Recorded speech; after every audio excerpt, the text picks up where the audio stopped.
They thought it was just a joke, until Keanu Reeves touched the piano keys. What began as a late-night prank turned into something no one expected: a haunting melody, a room frozen in silence, and a secret grief finally spoken through music. But who was the song really for, and why did it break the world's heart?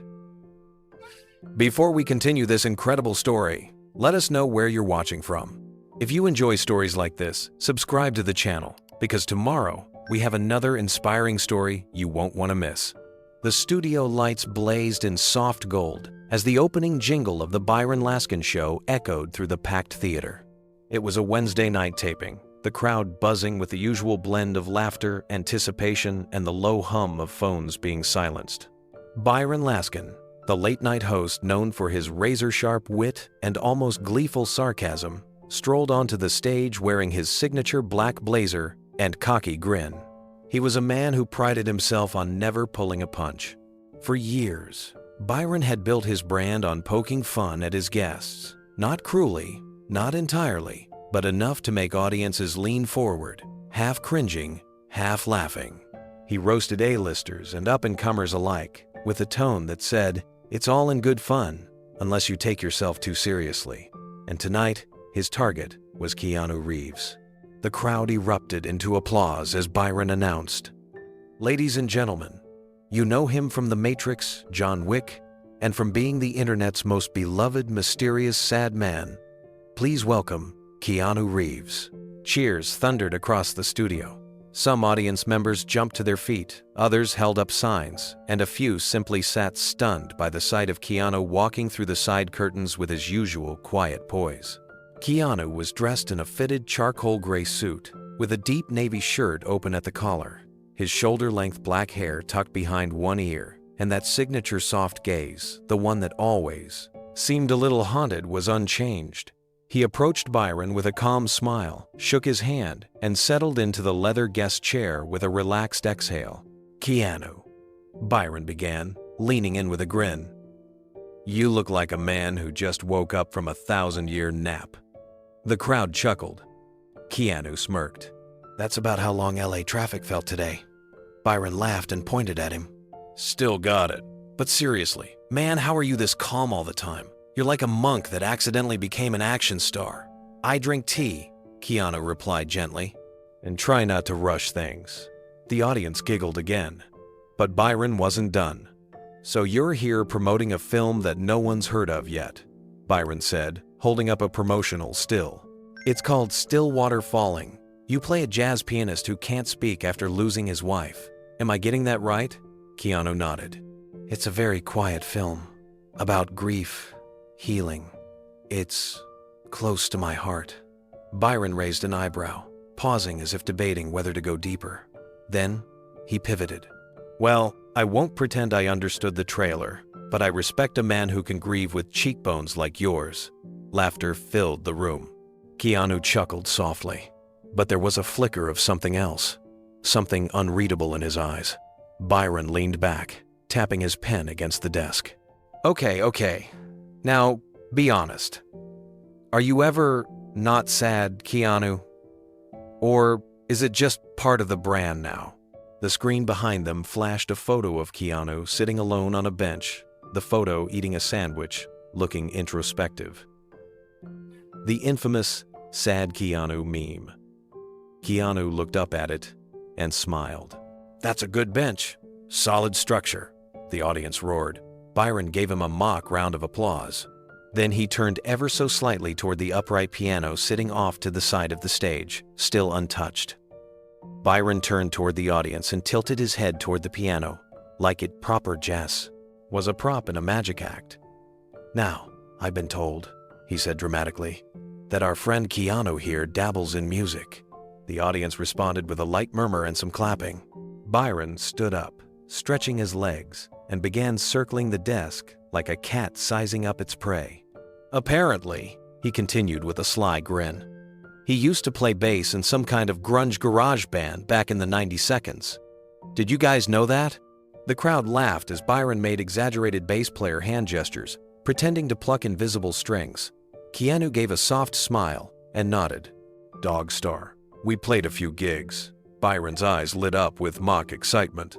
Dog Star, that's the name. Sounds like a dog food brand and a space opera had a baby. More laughter rippled through the room. Keanu just nodded, letting the moment pass. But what I really want to know, Byron pointed at the piano now, walking closer to it like he had just discovered it on set. Do you actually play that thing? Or is it all just moody movie close-ups and dramatic staring while someone else plays off camera? The audience chuckled again. Byron turned back to Keanu and asked, "Do you want to try the piano? Or do you only know a few notes, right?" There was a slight hush in the air. The question hovered somewhere between a challenge and a tease. Keanu raised an eyebrow but kept his expression neutral. "I've played a little." Byron clapped his hands together. "Perfect. Ladies and gentlemen, we might just witness the television debut of Agent Neo meets Beethoven." The crowd responded with a mix of applause and uncertain laughter. "Come on," Byron coaxed, gesturing to the piano. "Want to show us what a Matrix agent sounds like on piano?" Keanu hesitated. His body remained still for a moment longer than expected. Not frozen, but thoughtful. He looked at the instrument like it wasn't just wood and keys, but a door he hadn't opened in a very long time. One beat passed, then two. Finally, Keanu rose from the guest chair. He walked slowly, deliberately, across the stage toward the piano. The audience clapped again, louder this time, clearly expecting some kind of comedic bit. Byron returned to his desk, chuckling into the microphone. This is either going to be a masterpiece or a meme by morning. The crowd laughed on cue. The bandleader gave a short drum roll just for fun. Cameras zoomed in. Keanu Reeves placed both hands on the sides of the piano bench. He looked down at the keys without sitting. Not yet. He closed his eyes for a second, then sat down in complete silence. The piano bench creaked slightly as Keanu settled in. His shoulders relaxed, but his hands didn't touch the keys yet. He just stared at them like they were something sacred, or maybe something haunted. A faint spotlight moved to center him in a soft glow. The rest of the stage dimmed slightly, creating a quiet intimacy. Even in the middle of a nationally televised taping, the audience fell unusually quiet. The laughter had fizzled out. Byron, for once, said nothing. He sipped from his mug and watched, eyebrows slightly raised. Keanu lifted his hands, then paused midair. From the back of the studio, someone let out a short cough. A few people chuckled nervously, not knowing what to expect. Then Keanu's fingers fell on the keys, just for a second. He pressed down a single note, a low, sustained E. The sound rang out, warm and lonely, and he let it linger. Then silence again. Byron leaned forward, as if expecting him to suddenly break into a ridiculous jingle. The audience braced for something lighthearted, maybe a plunky chopsticks or an off-key theme song. But none of that came. Keanu's shoulders shifted. His eyes remained closed. He pressed another key, this one higher, softer, then a third. Still no melody, but something was building, something intentional. Byron blinked. His smile faded. A woman in the front row leaned forward, suddenly unsure whether she should be laughing anymore. Keanu opened his eyes and placed both hands gently on the keys. And then he played the first full chord. It was rich, minor, unapologetically sorrowful. Not flashy, not loud, but deeply, painfully honest. The crowd didn't laugh. They didn't even move, because something had changed in the room. This wasn't a joke anymore, and whatever Keanu Reeves was about to reveal, it wasn't for show. It was something else entirely. Something personal. Something hidden behind years of silence. And now, note by note, it was rising. From the ashes of memory, from grief, from love, from loss, and from a place no one on that stage, not even Byron, had dared imagine this moment would go. The air in the theater thickened, and somewhere in the control booth, a technician whispered into their headset, "Keep the cameras rolling." The screen faded slightly into black, but the piano kept playing. And no one, absolutely no one, dared to speak. Keanu's fingers hovered above the keys, motionless. The studio was unnervingly still. Byron, seated behind his desk, leaned closer to the mic and tried to lighten the tension. "Just a few notes, maestro," he said in a half-whisper that still carried through the room. The audience chuckled nervously this time. They were waiting for a punchline, something goofy. Maybe Keanu would slam the keys or play Jingle Bells out of tune, anything to break the mood. But Keanu didn't respond. He didn't even glance at Byron. His hands remained suspended, trembling slightly. It looked like he wasn't just deciding what to play. It looked like he was deciding whether to play at all. From the shadows of the studio, one of the cameramen stepped closer, capturing a tighter shot. The control booth director gave a signal: "Zoom in, hold, don't cut." From his chair, Byron smiled again, but this time it didn't reach his eyes. "Come on, man, let's hear something. You've got the whole world watching." Keanu didn't move. His gaze remained fixed on the piano keys. Then his eyes drifted upward, past the lights, past the ceiling, past the stage itself, towards something only he could see. And in that moment, something shifted inside him. He didn't hear the audience anymore. He didn't see the cameras. He only heard one thing: her voice. "Come on, Keanu," it whispered from the back of his mind. Sweet and faint. "Let's try that passage again. This time, play it like you mean it." A memory surfaced, uninvited but vivid. He was 19, sitting on a bench, just like this one. Sunlight pouring through gauzy curtains. A woman sat beside him, her hand resting softly on his shoulder. She was showing him how to feel the weight of each note. She smelled like spring rain and cinnamon tea. Her name was Isabel, the first person who ever believed he had something beautiful inside him, the one who taught him to express what he couldn't say, the one who made him feel whole even when his world was falling apart, the one who was gone. He drew in a breath, slow and shallow. In the studio, a few audience members shifted in their seats. Someone coughed. The silence was beginning to ache. But Keanu didn't notice. His fingers dropped lightly to the keys, still not pressing them, just resting there. His eyes closed, and in the dark behind his eyelids, the room around him changed. The lights disappeared. The audience vanished. The host's grin faded into nothing. He was somewhere else now. And the piano wasn't a stage prop anymore. It was a doorway, and on the other side of it, she was waiting. The first sound he played wasn't a melody.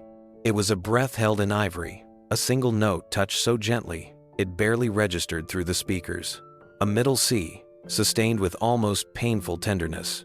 The kind of note that didn't announce anything but rather invited you to listen more closely.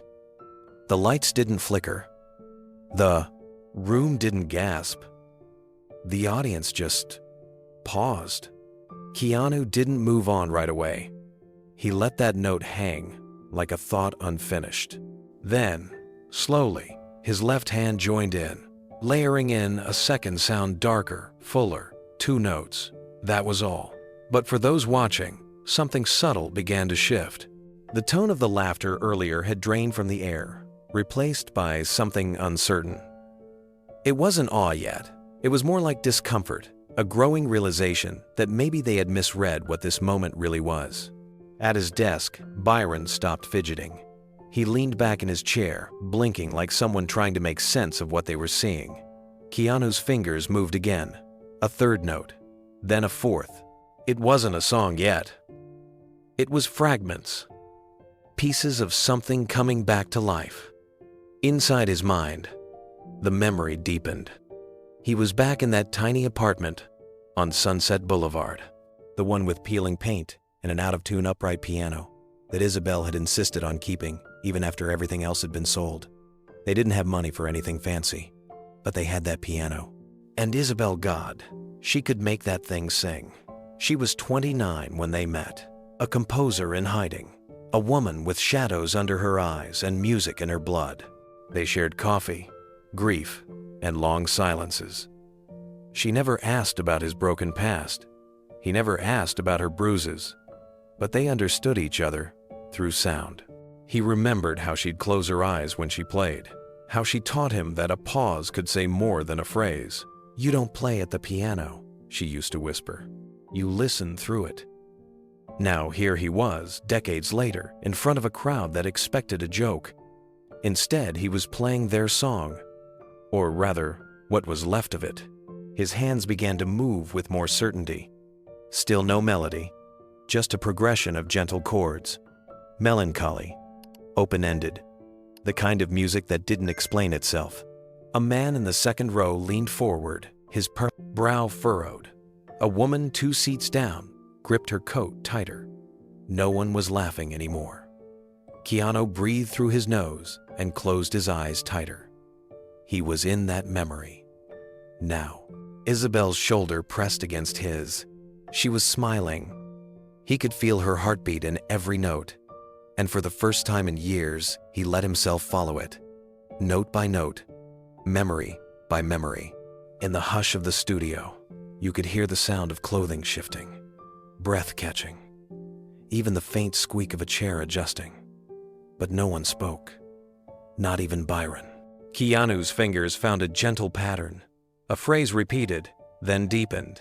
Then came the first trace of a melody. Not flashy, not polished. Something private, something fragile. A line that rose like a sigh and fell like a farewell. He didn't rush. Every note was an inhale. Every pause was a heartbeat he'd once held close. And then the whisper came again, not from outside him, but from the core of a memory. "Play it like you mean it." Isabel's voice, soft, insistent. She used to say that every time he hesitated, every time he second-guessed a chord or got stuck in his own head. He hadn't heard her voice in years. Not clearly. Not like this. But now it was as if she was there, standing behind him, hand resting lightly on his shoulder the way she used to when he played something honest. He could almost feel the warmth of her touch. That's when the melody broke open. The piece shifted into a minor scale, subtle and aching, but unmistakably composed. This wasn't an improv riff or a random lullaby. It was a song, a real one, a buried relic rising from beneath layers of grief. He'd written it for her once, right after the accident. He never gave it a name, never finished it, never shared it. It wasn't meant to be heard. And yet, here it was pouring out of him, in front of strangers, in front of cameras, under studio lights and stage pressure. He could have pulled back, could have stopped. No one would have blamed him. But he didn't. Because this wasn't about them. It wasn't about the audience, or the host, or the millions who might see the clip later. It was about her. About everything he'd never said, everything he never got to say, every apology, every thank you, every I miss you that died in his throat when he stood at her hospital bed and couldn't find the courage to speak. This was that moment. This was his voice now. The song rose into a phrase that felt like goodbye and hope woven together. No words, no lyrics, just melody and sorrow and love.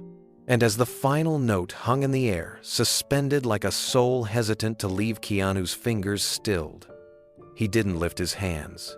He didn't bow. He just let the silence fall. And this time, no one laughed. Not even a little. The echo of the last note lingered in the studio like a ghost. No one dared to move. No one clapped. It was as if the air itself was holding its breath. Keanu's hands rested on the keys, still and steady. His head was slightly bowed, his hair falling across his cheek. A single tear had gathered in the corner of one eye, but he didn't blink it away. Then came the second chord. It arrived like a slow tide, richer than the first, deeper. It held something behind it. Not just pain, not just memory. Something sacred. A grief so old it no longer cried out, only hummed beneath the surface like a current that never stopped pulling. The camera, perfectly still, captured the shift in the audience. Faces that had been smiling just moments earlier were now frozen in something else. Not fear, Not confusion. Recognition. Not of the song, but of the feeling. A young woman in the third row, arms folded just seconds ago, slowly unfolded them and let her hands rest in her lap. Her gaze softened. Beside her, an older man lowered his phone, suddenly unsure whether this was something he should be filming. Keanu's left hand moved again, pressing a series of descending notes, like footsteps falling through memory. His right hand followed, weaving a melody so fragile, it sounded like it could fall apart at any moment. But it didn't. It grew. Not louder, but fuller. More certain. Each measure added another layer of emotion. Hesitation turned to resolve. Sorrow gave way to something almost accepting. At his desk, Byron Laskin had gone silent. His smirk was gone. The cue cards in his hands remained untouched. He was watching like everyone else, wide-eyed, unsure how they got here, unsure how it had all changed so fast. The melody now had a shape, and within that shape, Keanu's face remained unreadable. His expression was not dramatic, not forced. It was the stillness of someone remembering too much all at once. The kind of stillness that doesn't scream, it barely even breathes, and yet somehow that made it louder than anything else on the stage. Then the memory came not as a vision, but as something visceral. He was 15, sitting on a bench, just like this one. The keys under his fingers were chipped. The pedal creaked when pressed. A window was open nearby, and the warm afternoon breeze smelled of lilac and sun-baked concrete. Beside him sat a woman in her 30s, not a teacher, someone closer. Her name was Isabel, and she was teaching him not how to play, but how to feel. Isabel's hands hovered just above his on the keyboard, guiding him not by touch, but by presence. She didn't tell him when to press a note. She didn't scold when he stumbled. She listened. And in that silence between mistakes, she taught him something most instructors never dared to say. "There's no right way to feel," she once whispered. "Only an honest way." Keanu had been awkward then, reserved, already carrying grief on his shoulders, like an overgrown coat. He didn't know how to speak of what had happened to his family, his past, or the aching loneliness he dragged into every room. But Isabel never asked him to explain it. She asked him to play it, and over time, he had. Sitting in that cramped studio apartment, she let him find his voice one chord at a time. Now, in this bright, merciless studio, decades later, that voice returned not as a technical display, but as a full expression of something still unfinished. The melody evolved into something more deliberate. There was phrasing now, arcs and curves, moments that swelled, and others that retreated. A section repeated, then deepened just like she used to make him do when a line didn't feel lived in. In the audience, the mood had transformed. People were leaning forward without realizing it. One woman clutched her necklace. A man took off his glasses to wipe his eyes. There was no script to this moment, no lighting cue, no applause sign, flashing above the stage. Only music, only memory, only a man sharing something he had once promised himself he would never share. Byron lowered his head slightly, his eyes flicking toward the piano. It was clear now this wasn't just an unexpected performance. It was a confession, and he, like everyone else, had stumbled into a moment they weren't prepared to witness. The melody changed again. This time, a theme emerged. A phrase that sounded like a question. Then, a reply, delicate and aching.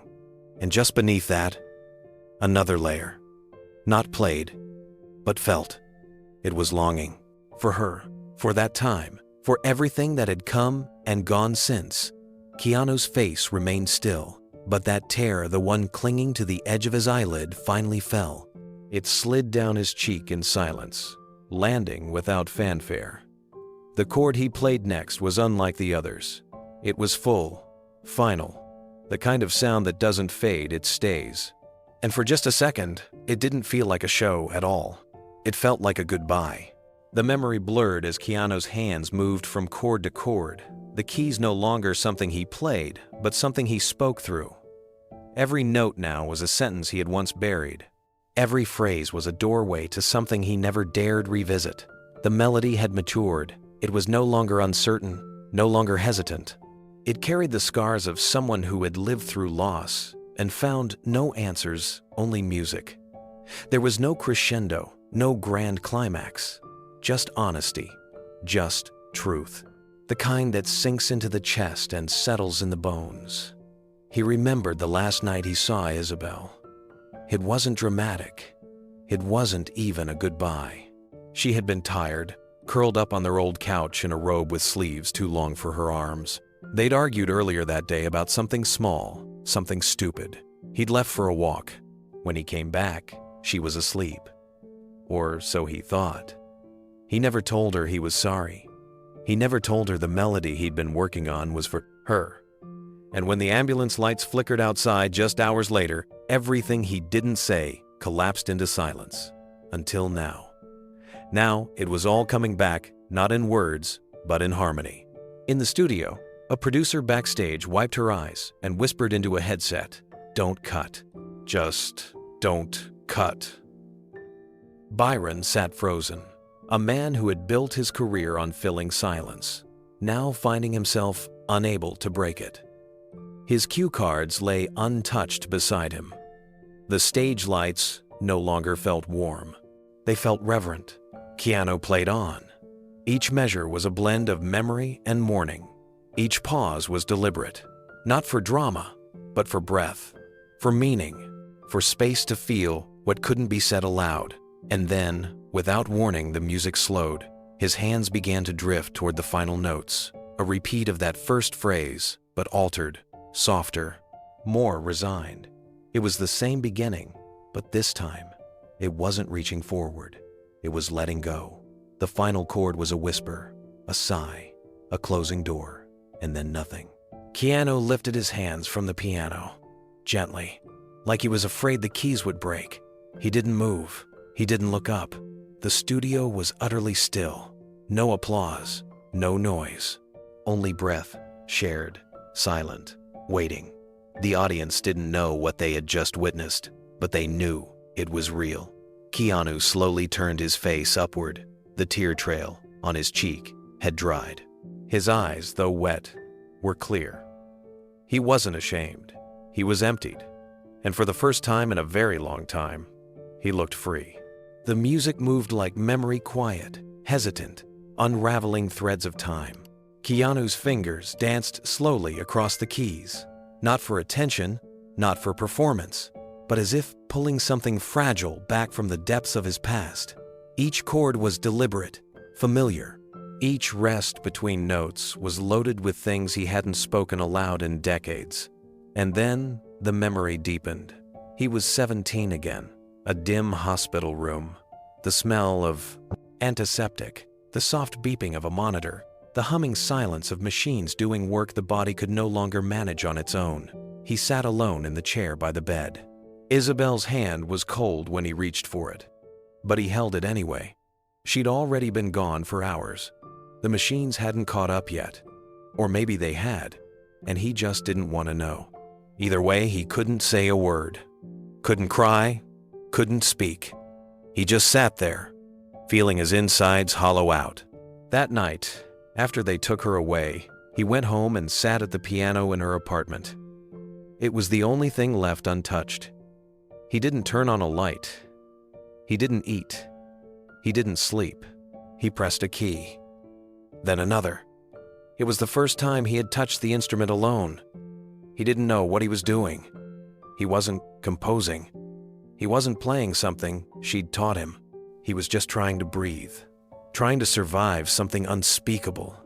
The melody that came out of him that night was raw, uneven, full of tremors, but it was real. He didn't know then that it would follow him for the rest of his life. Back in the studio, the audience sat completely still, caught between the past and the music. Some leaned forward in their seats, unable to pull their eyes away. A woman near the front, probably in her 50s, clutched her purse to her chest, her mouth slightly open. Her mascara had begun to run. She didn't wipe it. 2 rows behind her, a young man swallowed hard and removed his baseball cap, holding it in both hands like he was in church. The melody Keanu played wasn't technically complex. It wasn't flashy or difficult, but it felt lived in.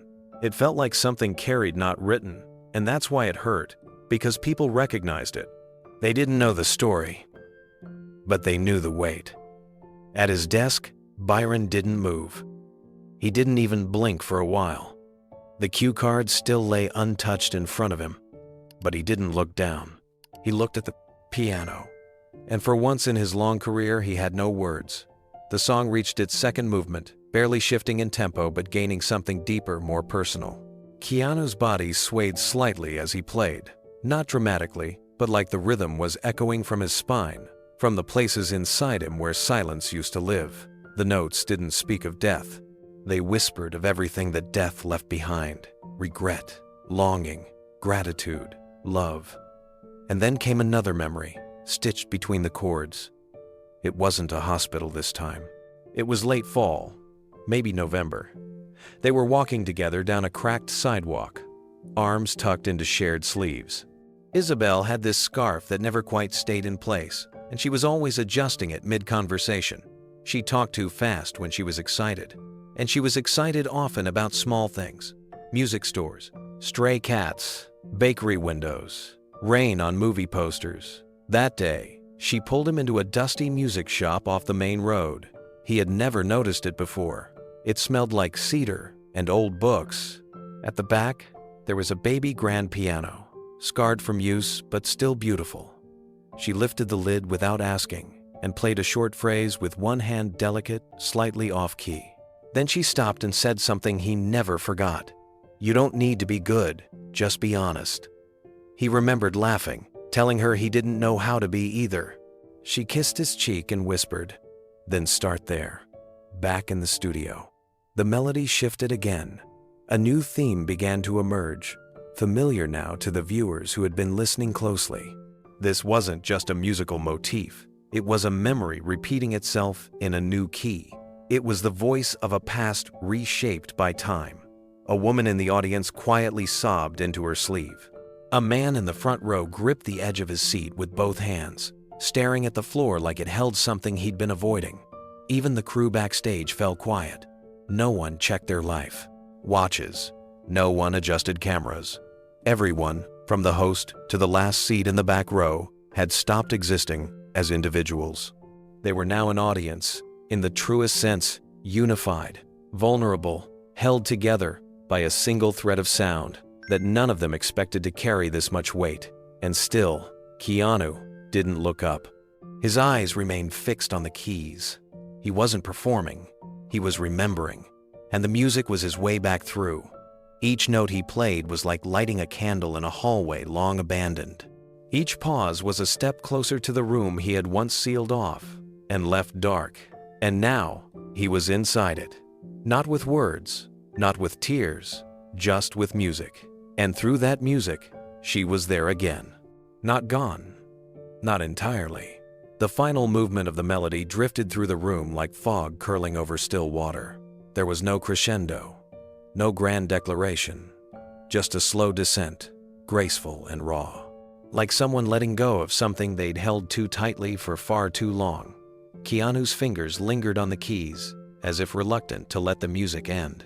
The final few notes came like breathing out after holding it in for years. The kind of ending that doesn't resolve, because some things aren't meant to be resolved. Some losses are never tidy. Some love never really stops echoing. As the last note faded into silence, he allowed his hands to rest. He didn't bow. He didn't look up. He just breathed. And the silence that followed wasn't awkward or uncertain. It was reverent, sacred. The audience didn't clap right away. They didn't know if they should. Something about the moment felt like it belonged to him, like clapping would cheapen it, interrupt it.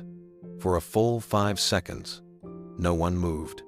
Then, a woman in the back wiped her face. A man near the front put a hand to his chest. Someone whispered, "Oh my God." At his desk, Byron Laskin remained motionless, mouth parted, eyes distant. His usual smirk had been replaced with something else, something almost childlike in its confusion.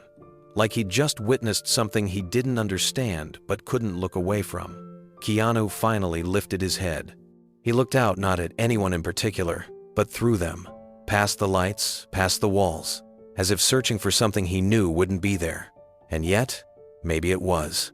Because in his eyes, for the briefest moment, there was peace. Not joy, not sadness, just peace. He stood from the piano slowly, hands by his sides. The moment had passed, but its weight remained. He returned to his seat beside Byron without a word. He didn't need to speak. Everyone had heard everything they needed. Backstage, the crew scrambled in stunned silence, still unsure if the cameras should cut or stay live, and the host, normally the first to fill dead air, sat frozen. There were no punchlines left. Because everyone in that room had just learned the same truth. This was never a performance. This was a farewell. The moment had shifted. Keanu's fingers moved carefully over the keys, not with performance flair, but with quiet, intimate purpose. This was no longer a segment in a talk show. It had become something else entirely, something real, something wordless and vast. The music filled the space with emotion so pure, it softened the edges of the room and made the air feel heavy with memory. Midway through the song, the energy in the audience had completely changed. Where laughter and curiosity once stirred, reverence had now taken hold. Every eye was fixed on him, every breath suspended. No one was recording anymore. Phones had lowered one by one, not out of obligation, but instinct, like everyone knew that what was unfolding was not meant to be captured. It was meant to be felt. A single mother in the front row pressed her hand tightly over her heart. Her breathing was shallow, her chin trembling. Her purse was still in her lap, untouched since the first note. She hadn't planned to cry tonight. But something about the melody, its sadness, its surrender had reached into a part of her she hadn't visited in years. The part still grieving the husband she lost in an accident when their daughter was just a baby. 2 rows behind her, an elderly couple sat motionless. The wife had tears in her eyes, though they didn't fall. Her husband, white-haired and steady, reached across the space between their chairs and took her hand. He didn't say a word. He just held it, tight, like it meant something more than comfort, like it was an acknowledgement, a remembering. Even the stage crew, normally bustling with whispered cues and quiet movements, had stopped. Camera operators held still. A lighting technician in the wings lowered her headset and just watched. One assistant producer who'd been on the show for years whispered into her mic, "Don't interrupt. Let it breathe." Byron Laskin, the host who was never at a loss for words, sat with his elbows on the desk and his set fingers laced in front of his mouth. The usual sparkle in his eye was gone. His brow was furrowed in a way that suggested he was feeling something he hadn't expected, or maybe hadn't allowed himself to feel in a long time. Keanu played on. His eyes remained closed. His body swayed just slightly with each phrase, not dramatically, just enough to show that he was fully inside the song, fully inside the memory. And somewhere inside him, a door creaked open. A memory returned. The rain had been falling for hours that morning. Not a heavy downpour, but a persistent, misty drizzle that coated everything in a film of cold. Keanu remembered standing near the back edge of the cemetery, his shoes damp, collar turned up, head lowered not out of reverence, but to hide the tremble in his jaw.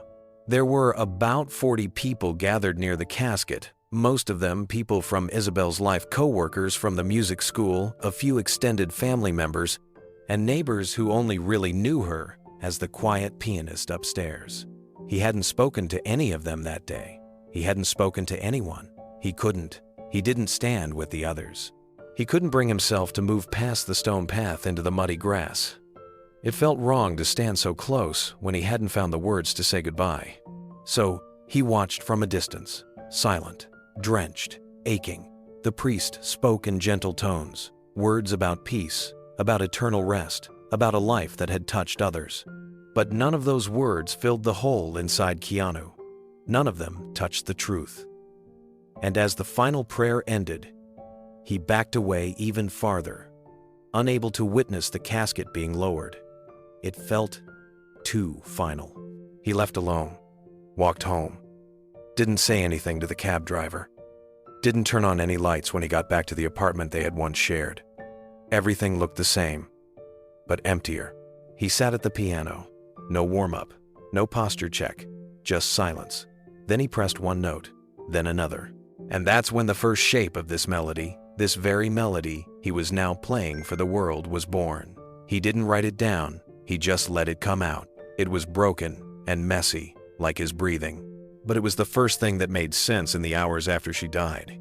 He played until dawn, and after that night, he didn't touch the piano again for nearly a year. Now here he was, decades later, back inside that same melody, the one he had never dared to finish, the one he kept locked away because it felt too close, too fragile. But now, with each passing note, it began to open wider. He wasn't playing it the same way he did that night. The rhythm had changed slightly. Some chords were stretched, others compressed, as if his hands were speaking a new truth within the same language. He was no longer trapped in the past, he was weaving it into the present. In the audience, someone whispered, "He's saying goodbye." It wasn't loud, just a breath, but it was true. Keanu's hands slowed. The melody dipped into a minor variation, soft and hesitant. His shoulders moved slightly, a tremble he didn't try to control. In the third row, a teenager clutched his mother's arm. He didn't know who Keanu Reeves was beyond the movies. He didn't know what the song was. But something about the look on his mom's face, so quiet, so tender, made him sit still, afraid that any movement would break the spell. Backstage, a veteran sound engineer removed his headphones and whispered, "I've never heard a studio this quiet in my entire life." No one blinked, no one shifted, they just listened. And Keanu kept playing. The final notes began to rise not toward triumph, but toward clarity. Not louder, just more sure of themselves. Each phrase felt like a breath released after years of holding it in. Keanu let the melody resolve into something softer, gentler than how it began. It didn't demand closure, it allowed space for peace. In the second-to-last measure, he added something that hadn't been part of the original. A few rising notes, a small lift in the middle of the phrase. Something that sounded like hope. Something that sounded like maybe the grief had shifted, just enough to let in light. His fingers pressed the final chord with reverence, not force. He held it, not to prolong applause, but because he wasn't quite ready to let go. And then, silence. No outro, no bow, no words. Keanu's hands slowly slipped from the keys and settled in his lap. His shoulders rose and fell with one deep breath. He didn't open his eyes right away. When he did, he didn't look to the cameras. He looked to the floor, then up to the light above the audience. Somewhere in that gaze, it felt like he was seeing something or someone not visible to anyone else. He sat still for a few moments more. Then he nodded once, a quiet nod, like a promise fulfilled. And only then did he stand. No applause came yet. Not out of hesitation, but out of awe. The crowd remained frozen, their silence no longer about what they had seen, but about what they had felt. Some people wept openly. Others simply sat with wet cheeks, unable to put a name to the ache in their chest. But they all knew something sacred had passed through them. Keanu returned to his seat beside the host. He said nothing. And Byron, for once, didn't try to fill the space with a joke. Because there was no comeback for that kind of truth. The joke had become a requiem, and what was meant to be laughed at had become something that left everyone, host, crew, and audience, absolutely, undeniably silent. The last note faded, and for a moment, it was as if time itself paused. Keanu's hands dropped slowly from the piano, resting gently in his lap. He didn't move, didn't smile. He sat there breathing, as if each inhale was helping him come back from someplace far away. A profound silence filled the room. It wasn't discomfort, it was reverence, a silence not born of uncertainty, but of emotional awe. No one dared to speak. Not yet. Then, a sound barely audible. A chair scraped as someone stood. From the middle of the audience, a woman rose to her feet. She didn't clap. She didn't even move her hands. She just stood with both arms folded gently against her chest, tears streaming quietly down her face. Then a man stood. Then another. Then row by row, the studio audience rose in silence until every single person was on their feet, motionless. No music, no voices. Just breathing and blinking, and one shared heartbeat stretched across the room. The first clap came from the back. It was soft, hesitant, but real. Then more followed, tentative, then building. But not like an award show, not like a concert finale. This applause came in waves, slow, uneven, deeply human. It was the kind of applause people give when they don't know what else to do with their hands because their hearts are already too full. On stage, Keanu stood, not abruptly, not dramatically.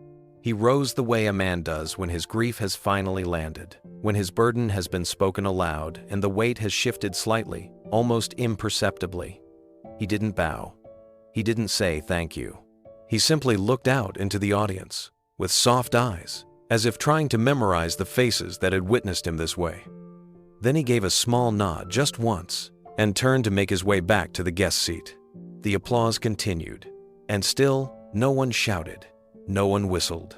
There were no screams of adoration or cheers of celebrity worship. This was something else.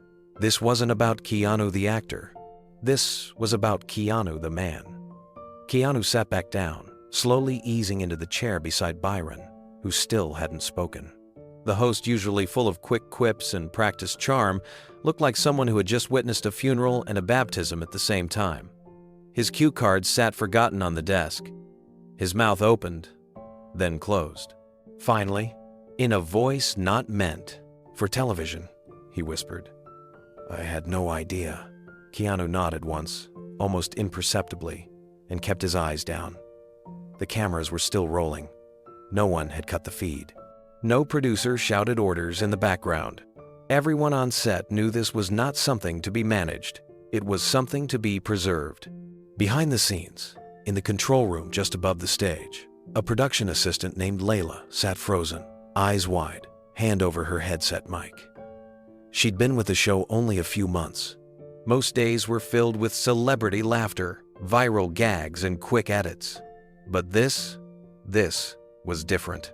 She rewound the live footage, replayed the final 2 minutes of the performance, and clipped it right at the moment Keanu's fingers left the keys. She didn't need to edit it, didn't need to polish it. The rawness was the point. She titled the video, "Keanu Reeves Silences Talk Show with Piano Elegy, Raw and Uncut." And in the description she wrote, "This isn't entertainment, it's something else. Just watch."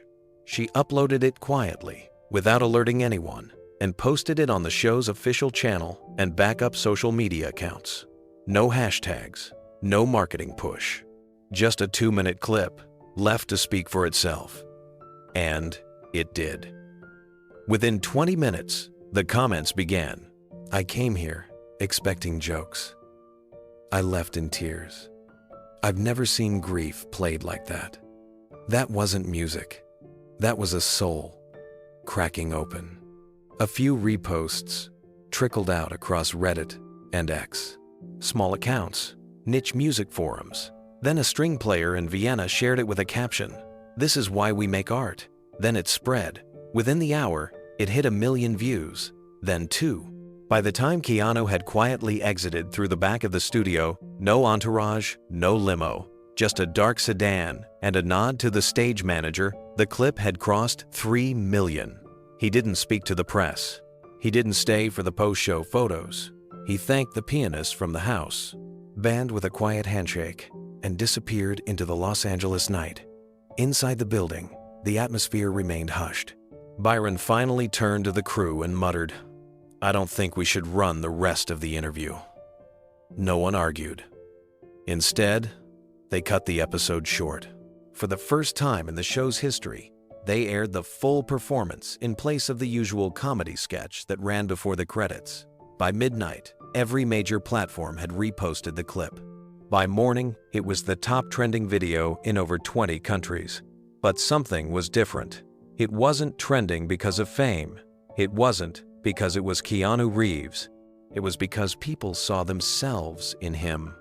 In the way he didn't flinch. In the way he didn't ask for applause. In the way he simply offered what he carried and left quietly afterward. In a culture obsessed with spectacle, this had been a moment of sincerity. And sincerity, when revealed without warning, spreads faster than even the loudest headline. In the hours that followed, the internet shifted its tone. There were no memes, no snark, no rushed analysis. People watched the clip and simply felt. Musicians began uploading covers of the melody by ear, some filmed with phone cameras shaking from emotion. One blind pianist in Sao Paulo posted a video of himself playing the elegy with no sheet music, his hands trembling as he spoke to the camera afterward, voice cracking. "I don't know who he wrote it for," he said, "but I felt like it was for all of us." Across TikTok, tribute videos emerged. People stitched the clip with footage of lost loved ones, fathers, sisters, husbands, children, and over it, Keanu's song played softly, not as background music, as the heartbeat of the story. In a New York hospital waiting room, a nurse set her tablet on a table and let the video loop while families sat in silence. One woman held her father's hand as he slept through the night. She didn't even know who Keanu Reeves was. But when the final note fell, she whispered, "That's what it feels like to miss someone." By morning, the clip had reached 30 million views. Not a single word spoken in the 2-minute video. Just music. Just grief. Just a truth too tender for language. And yet, somehow, the world understood it. Back at the talk show headquarters, the host released a statement. Byron's voice, so often laced with humor, was stripped down to sincerity. "I made a joke. He made something unforgettable. That night changed me." News outlets rushed to write headlines, but even the most seasoned journalists admitted they couldn't fully explain what had happened. Because how do you explain the kind of moment that doesn't belong to just one man? How do you describe something that feels like a collective breath shared across the planet? Keanu never gave an interview about it. He never tried to clarify what the piece was called. He didn't need to. The world had already named it. They called it the elegy, not for a celebrity, not for a friend, but for all the things we've lost and never spoken about. And through one act of unexpected courage, he gave voice to what millions didn't know they were holding inside. He walked onto a stage to be teased. He left having broken the silence for an entire generation. The next morning, the internet was still trying to catch up. The clip of Keanu's piano performance had exploded overnight. The view count had climbed past 30 million by sunrise. And it hadn't slowed. It wasn't just viral, it was everywhere. News feeds lit up with thumbnails of Keanu's bowed head at the piano, fingers resting lightly on the keys. Headlines across different platforms began to echo the same sentiment. Keanu Reeves silences the world with one song. The most honest 2 minutes in television history. Grief. In its purest form. On Twitter now, X, the top trending hashtags were surreal in their simplicity. Number Keanu Piano, number That Song, number Real Artist. No official title had been released for the piece, but fans had already given it one. That Song. The name stuck. People began referencing it, not like a performance, but like a shared experience. "Have you seen that song?" became a common question in the comments of unrelated posts. Entire threads formed under the clip where strangers poured their hearts out to each other. A woman from Detroit posted, "I played this for my mom who's been in hospice. She cried for the first time in weeks." A father from Dublin wrote, "My son died 4 years ago. Tonight, I finally cried for him. Thank you, Keanu." A teenager in Seoul shared, "I didn't understand why I was crying. I just knew I wasn't alone." There were no arguments in the comments, no politics, no cynicism, just story after story of people remembering the people they had lost, the words they had never said, the things they had buried deep. And somehow, through a 2-minute piano clip, they felt heard. Celebrities responded too. Morgan Freeman reposted the clip with a single sentence, "That's not acting. That's a man remembering love."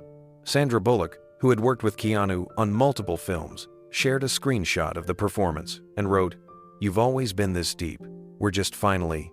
Cellist Yo-Yo Ma posted a brief video of himself playing a response, a quiet cello line mirroring the melody Keanu had played, and captioned it, "From one musician to another. You said what so many of us cannot." The clip spread beyond language. It was translated into over 30 languages by the end of the second day. Captions appeared in Mandarin, Spanish, Arabic, Tagalog, Russian. Fans were not just translating the performance, they were translating the comments under the video, creating subtitled compilations of the most heartfelt replies from around the world. A young filmmaker in Poland created a short film using only audio from Keanu's performance and images of people in mourning. It ended with a line of text, "Some truths don't need dialogue." In schools across France, teachers paused their lesson plans and played the clip for their students, not for a music class, for reflection, for silence. One middle school teacher shared, "We watched it and said nothing afterward." No one made a sound for 5 full minutes. In Brazil, a psychologist posted a thread explaining how the video was helping clients access buried emotions. She called it a mirror of unresolved grief. By the third day, it was no longer just a trending video. It had become a kind of movement. People began tagging their personal grief stories with "Number That Song." Some wrote about losing parents. Others wrote about pets. Some admitted they were grieving versions of themselves they had lost to time, trauma, or silence. The hashtag grew into millions of posts, all orbiting around one man's silent act of vulnerability. Byron Laskin, the host who had once mocked Keanu on stage, issued a full public statement. In a 3-minute video posted on his social media accounts, he appeared with no makeup, no suit, no production crew, just a raw, unedited message. "I brought Keanu Reeves on my show expecting to joke. I tried to be clever." And he responded with the most honest moment I've ever witnessed in my career. "I teased him like the world has for years, and in return, he gave us a gift. I will never mock sincerity again.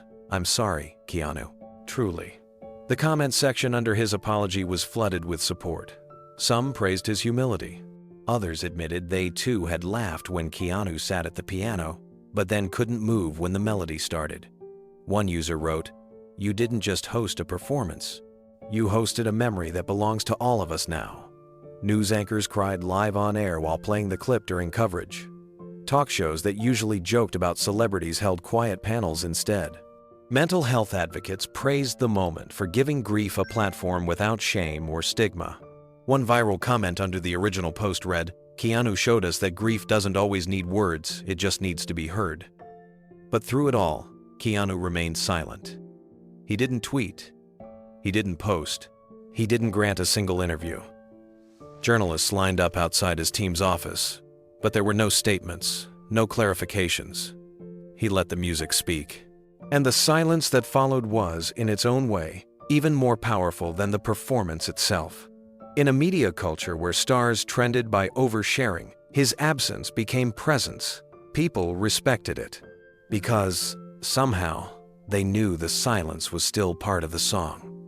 In the weeks that followed, the world continued to watch, not just the video, but themselves through it. Reactions evolved from initial tears into deeper reflection. People weren't just moved by what Keanu had done, they were moved by what it unlocked in them. Across platforms, people who had never written about their pain started sharing. The silence he played became a space they could step into without judgment. One woman posted a video in a dark kitchen at 3 a.m. She whispered, "I haven't cried for my brother in 10 years. Tonight I did. Thank you." A man who'd lost his play. Fiancé to suicide wrote, "I didn't know what to do with my grief. After watching this, I played her favorite song on my old guitar for the first time in years. I sobbed. It felt like I was saying her name again." Churches used the clip as part of their sermons. Yoga studios played it during final meditations. Hospitals added it to their grief support resources. Keanu's performance was no longer viral. It had become therapeutic. It had become liturgy. And still, he said nothing. He didn't respond to interviews. He didn't follow up with another appearance. He didn't capitalize on the moment. He stayed silent, and in doing so, he preserved the sacredness of what he had given. Behind the scenes, the producers of the talk show received countless letters. Not emails, physical letters. Handwritten notes from people in small towns and big cities, some thanking them for not interrupting the moment, others simply sharing their stories of loss. One letter read, "You gave him the space to grieve, and we all walked through that doorway with him. I lost my daughter 4 years ago. That song gave me something I didn't know I needed: permission." Some music therapists began calling it the Keanu effect, the ripple of grief literacy that began with one honest performance. University students wrote essays on it. One music professor built an entire course module around the performance, titled Music as Mourning. In Oslo, a public piano was installed in a busy train station with a small plaque that read, "Play it like you mean it." Below it, "Inspired by Keanu Reeves, 2025. The moment had crossed borders, crossed languages, crossed the barrier between artist and audience. But perhaps the most telling part of it all? No one argued about what the piece meant, because they already knew. They knew it wasn't just about death. It was about absence, about pain that refuses to age out of relevance, about love that lingers even after its physical presence is gone. It was about truth, the kind of truth that doesn't need permission, or explanation, or applause. Just silence and listening. And in that silence, the world found itself again. Not louder, not smarter, just more human. Because of a man who sat at a piano, closed his eyes, and chose not to entertain, but to remember. It was 2 weeks later when Keanu returned to the studio. No announcement, no press, no fanfare. He entered through the same back door wearing a dark jacket, jeans, and a plain black t-shirt. His hair was tied back, his eyes calm. He wasn't here for another segment. There were no cameras waiting for him this time. No lights, just a quiet hallway and a conversation long overdue. Byron Laskin met him outside the green room. They shook hands. For a moment, Byron looked unsure whether to speak first or just nod again. He had rehearsed what he wanted to say, but now that Keanu stood in front of him, words seemed clumsy. They stepped inside. The room was smaller than it looked on camera. No makeup chairs. No mirrors. Just 2 armchairs and a coffee table between them. A small tray sat in the corner with untouched bottled water and a bowl of fruit no one ever ate. Keanu took a seat first. Byron sat opposite him, adjusting his sleeves once before speaking. "I was out of line," he said quietly. Keanu didn't respond right away. He looked down at his hands, then slowly back up at Byron. "It's okay," he said, just as quietly. "I didn't expect to play either." Byron's shoulders dropped. He exhaled. "It was supposed to be a light segment," he added. "A funny one. You know, lighten things up." Keanu nodded. "Yeah, I get it." There was a pause, one that didn't feel awkward this time. Just honest. Byron leaned forward slightly. "I've been thinking about that night every day since. I didn't understand what was happening. At first, I thought it was just a powerful performance, but it was more, wasn't it?" Keanu looked up, then gave a faint smile. It was a goodbye. Byron swallowed. "Can I ask who the song was for?" Keanu paused. He didn't rush the answer. Then he said, "It's called Isabel's Song." Byron sat with the name for a moment, and then asked the only question that mattered. Who was Isabel? Keanu's voice barely rose above a whisper. "Someone I never got to say goodbye to." Byron sat quietly, absorbing the weight of that single sentence. The name Isabel now held a resonance that no audience, no camera, no applause could define. It didn't matter if she was famous or unknown, young or old. In that moment, she was real. "She taught me how to play," Keanu continued. "Not just the notes. She taught me to listen, to feel. I didn't grow up with a lot of structure. I was angry for a long time. Lost. She was one of the first people who sat beside me and didn't try to fix me. Byron nodded slowly, leaning back in the chair, hands folded together. Was she your partner? Keanu shook his head gently. We weren't romantic. It wasn't like that. She was older. A few years. She was a composer. Brilliant. Private. She'd been through more than she ever told me. But somehow, she made space for me. At a time when I didn't know how to take up space without breaking something. Byron tilted his head, listening. She had this old upright piano in her apartment, Keanu went on, his voice softening. The first time I sat at it, I hit a note by accident. She stopped me, not to correct me, but to ask why I played that one. She always said the key to music was intention. He smiled to himself. She used to say, don't play it to impress anyone. Play it because it's the only way to say what you're feeling. I never forgot that. There was another pause. Byron didn't interrupt. Keanu's eyes didn't tear this time, but the memory in them was clear. She passed. Suddenly, he said.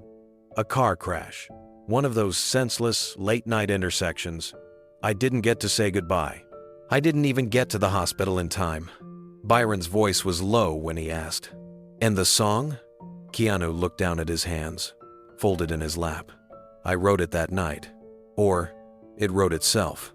I didn't know what I was doing. I just sat at her piano and started pressing keys. I didn't even know it was a song. It just kept going. And when it ended, I couldn't play it again for years. He looked up. It stayed inside me. Until that night on your stage. Byron rubbed his eyes gently, nodding. I didn't expect any of that. When I made the piano comment, I was just trying to be clever. I didn't think you weren't cruel, Keanu interrupted softly. You didn't know. I hadn't planned to play either. I just heard her voice in my head. He gave a small laugh. She used to say, one day, you'll play it out loud, and when you do, I'll be listening. That came back to me when I sat down. I didn't even mean to touch the keys. But when I did, I couldn't stop.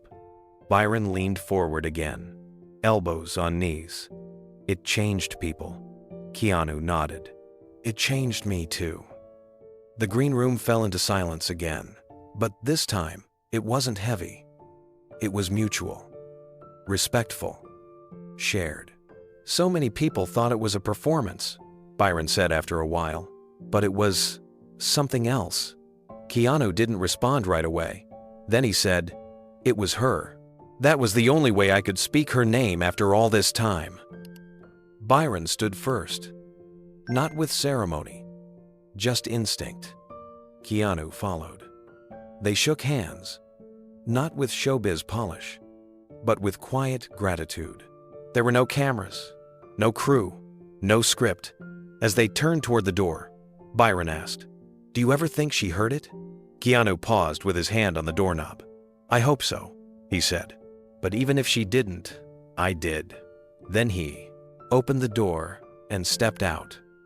Byron remained behind for a moment, alone in the quiet green room. He looked down at the seat where Keanu had been, then at the untouched bottle of water on the table. The silence in the room felt different now, not empty, but complete. For the first time since that night, Byron didn't feel like he had missed the point. He felt like he had heard it, clearly, and more than anything, he understood. The rain had started again. Soft and steady, it tapped gently against the windows of Keanu's home as he walked into the spare room he hadn't entered in months. The air was still, heavy with the scent of old paper, aged wood, and the kind of silence that memory carries like dust. He stood in front of a trunk near the corner wall. It was old, deep cherry wood, worn at the edges. The lock had long since rusted. He didn't need a key. He simply placed his hand on the lid and lifted. Inside were pieces of his life he rarely visited. A folded concert program from a small performance in New York where Isabel had played piano alongside a string trio. A Polaroid photo of her at 27, holding a cat in one hand and a steaming mug in the other, eyes squinting against the morning Sunday, 2 dried tulips pressed inside a leather-bound journal. Faded now, but still delicate. Sheet music, some written in her hand, others in his, still carrying the graphite smudges of countless revisions. And then, beneath it all, a stack of envelopes bound together with a silk ribbon, yellowed with age. His fingers trembled slightly as he picked them up. They were letters from Isabel. Some were written on torn notebook paper, others on stationery with piano keys printed along the margins. Each one was dated, signed, and addressed to him. He'd read most of them, but not all. There was one envelope at the very bottom. It was unopened. His name was scrawled across the front, in her handwriting slanted, sharp, unmistakable. He stared at it for a long moment. Then he sat down on the floor, legs crossed, the letter in both hands. He didn't open it right away. He just held it to his chest and closed his eyes. Outside, the rain continued, and in the quiet, he felt her there again. He broke the seal gently and unfolded the paper inside.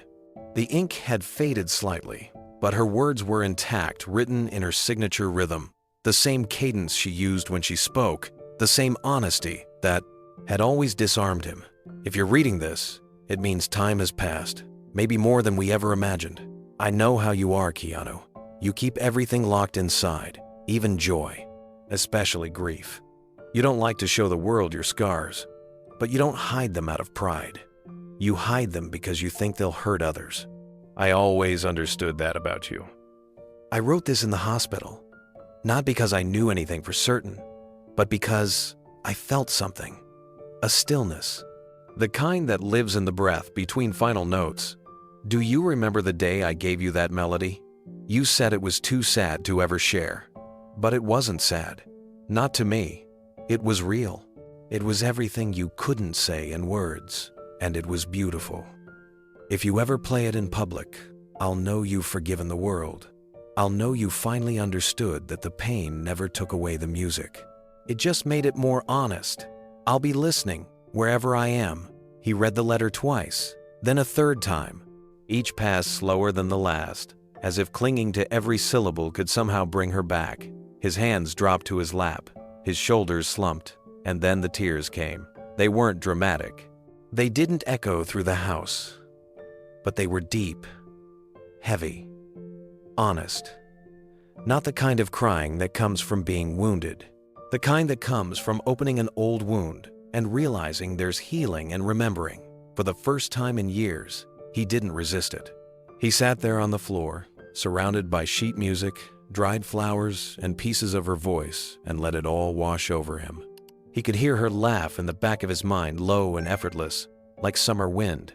He could see her at the piano, guiding his fingers when he was younger, showing him how to stretch the silence between notes just enough to make someone feel. He remembered the way she used to tap her knuckle against his temple and say, "Don't think so hard. Feel."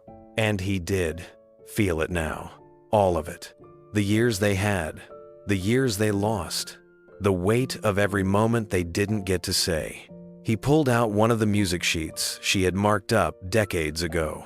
It was the original sketch of the piece he'd played on stage, the song that had gone viral, the song he hadn't touched in years. In the margins, she'd written, "More space here. Let it ache. Drop the left hand lower. This part should feel like dusk. Don't be afraid of the silence, Kay." He smiled faintly through the tears. No one had ever spoken to him like that about music. Not a producer, not a teacher, not a mentor, just her. She didn't just hear the notes, she heard him in them. He pulled out another envelope and opened it. This one was dated 6 months before her illness was discovered. It was filled with encouragement, a list of books she wanted him to read, and a postscript that made him laugh. "If you ever become a famous movie star, I'm still dragging you back to the piano. Fame has no taste. Music does." He wiped his face and whispered, "You always knew." His phone buzzed on the table nearby. Another notification, another tag, another story from someone sharing their own grief in response to the viral video. But he didn't move. For now, it was just him and Isabel again, and the music that never really left. He gently folded the letter and placed it back in the envelope. Then, with care, he slipped it between the pages of the original music score, Isabel's annotations still framing the melody like a whispered conversation. He closed the lid of the trunk, not to forget, but to remember differently. Outside, the afternoon light stretched across the floor in soft amber tones. Keanu stood still, his hand resting on the piano bench, breathing deeply, silently. Isabel's song had left the house, but somehow her voice had never stopped echoing. And now, finally, he was ready to answer it. They started arriving 2 days after the video went viral. At first, it was just a few envelopes tucked into his mailbox at the edge of his driveway. Keanu didn't think much of them. He figured they were the usual industry letters, scripts, the occasional fan note. But when he picked one up and noticed it was handwritten on worn pink paper, with a shaky scrawl that read simply, "Thank you for that song," something shifted. He took the envelope inside, placed it on the kitchen counter, then stared at it for a few minutes before finally opening it. Inside was a note from a woman in Missouri. She wrote about her daughter Lily, who had passed away 6 years ago in a car accident. Every year on her daughter's birthday, the woman tried to do something that connected them spiritually. Visit her grave, donate to a children's hospital, bake Lily's favorite cake. But this year, she had forgotten the date. She was busy, tired, emotionally spent.